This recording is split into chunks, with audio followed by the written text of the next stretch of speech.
Bonjour à tous, je me trouve actuellement sur le stand de Harlequin Europe en compagnie de Chantal et de Nicolas. Harlequin Europe a remporté l'award de l'innovation 2023 DGTSE Awards dans la catégorie scénique.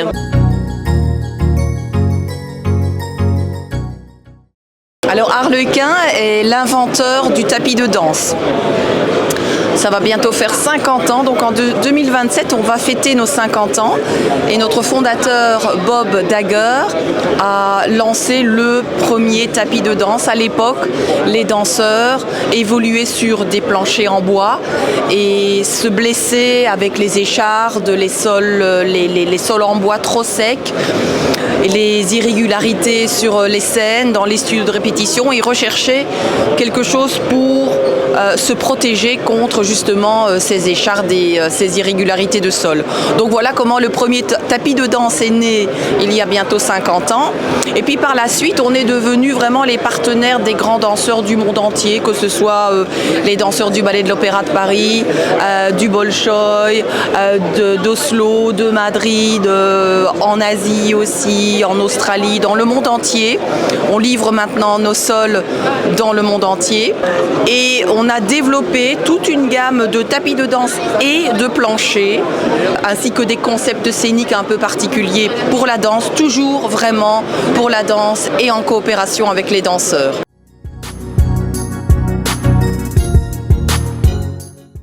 Alors là, l'Harlequin Liberty Switch, à la base, c'est notre plancher Liberty qui a été lancé il y a une vingtaine d'années et qui était un plancher à la base démontable pour que les danseurs puissent l'emmener en tournée, parce que ce qui est important pour les danseurs, c'est qu'ils aient un bon amorti et un rebond suffisant pour s'exercer. La plupart des scènes sont dures, mais à l'heure actuelle, les grands lieux de la danse, comme à nouveau le Ballet de l'Opéra de Paris ou tous les centres chorégraphiques nationaux en France, pour ne parler que de la France, sont bien équipés, ont de bons planchers de danse, que ce soit l'U-Liberty ou d'autres planchers de danse. Mais il y a encore énormément de lieux en France et dans le monde entier, des théâtres qui n'ont pas de compagnie de danse en résidence chez eux, par exemple, qui sont mal équipés, qui ont juste des sols durs, des scènes dures. Et donc les danseurs, quand ils arrivent en tournée sur ces scènes, se blessent. C'est très dangereux pour eux. La carrière d'un danseur est courte et l'outil principal pour les danseurs est le plancher.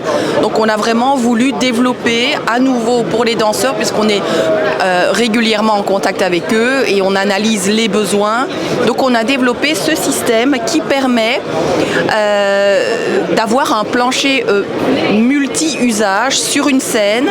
Le plancher peut être dur à un moment et quelques secondes plus tard, tout simplement en appuyant sur un bouton, il peut se transformer en plancher amortissant pour la danse. Alors en effet, on est parti du constat en discutant avec nos clients. On s'est rendu compte que leur problématique principale, c'était quand ils voulaient s'équiper de ce plancher amortissant, démontable. Il y avait plusieurs problématiques.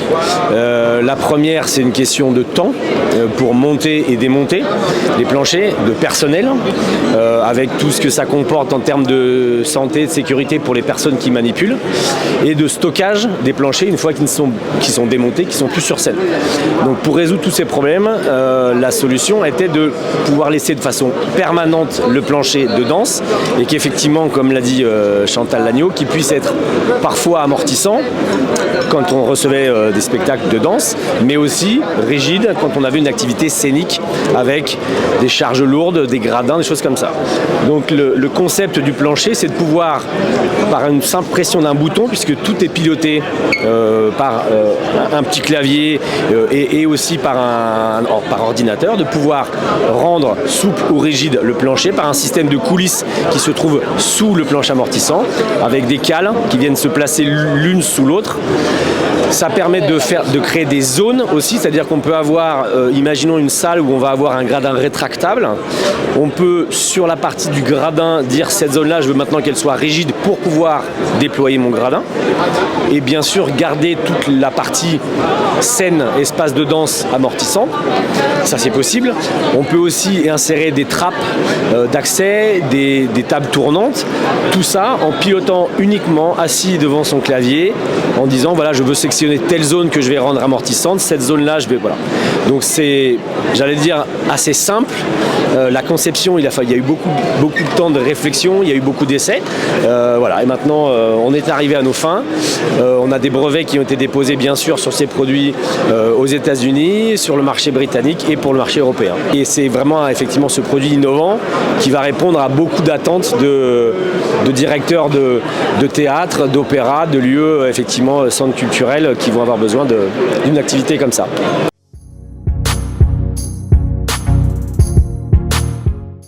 Alors les JTSE, depuis, moi ça fait 30 ans que je travaille pour Arlequin et je pense avoir participé à la première édition il y a plus de 20 ans, je ne me rappelle plus exactement. Et pour nous c'est primordial d'être présent au JTSE pour justement présenter tous nos nouveaux produits parce qu'on les développe avec les danseurs, comme je vous disais. Mais nos interlocuteurs principaux sont les directeurs techniques des théâtres, des lieux du spectacle, des opéras. C'est eux qui mettent en œuvre, bien sûr, tous ces systèmes scéniques pour la danse, que ce soit sur les scènes, dans les studios de répétition ou en tournée.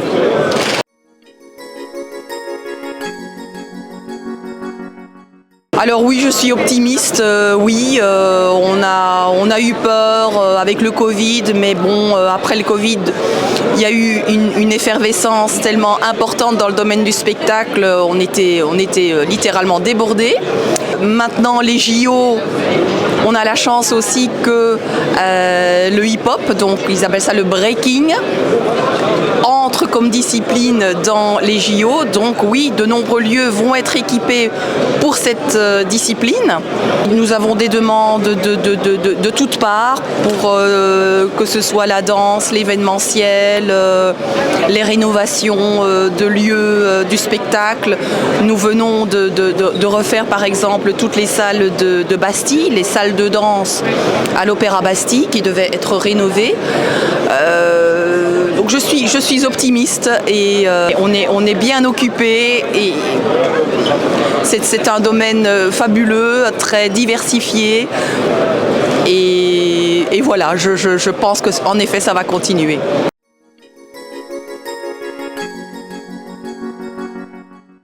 Alors, Arlequin Europe est basé au Luxembourg, au Grand-Duché de Luxembourg, donc c'est vraiment au centre de l'Europe. Nous avons énormément de nationalités. Pour nous, les langues sont importantes parce que nous vendons nos sols dans toute l'Europe.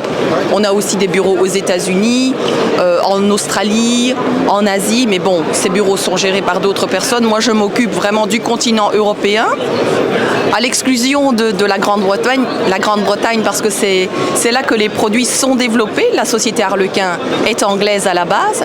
Donc moi je m'occupe du continent européen et je dois dire qu'on est très bien situé à Luxembourg parce qu'on a énormément de multilingues, des Allemands, des Français, mais aussi des Italiens, des Espagnols.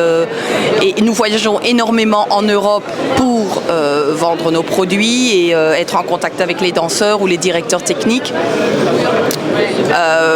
Après le Covid, le télétravail s'est développé, mais nous on avait déjà l'habitude de faire du télétravail auparavant, donc ça n'a pas été trop difficile pour nous de nous adapter.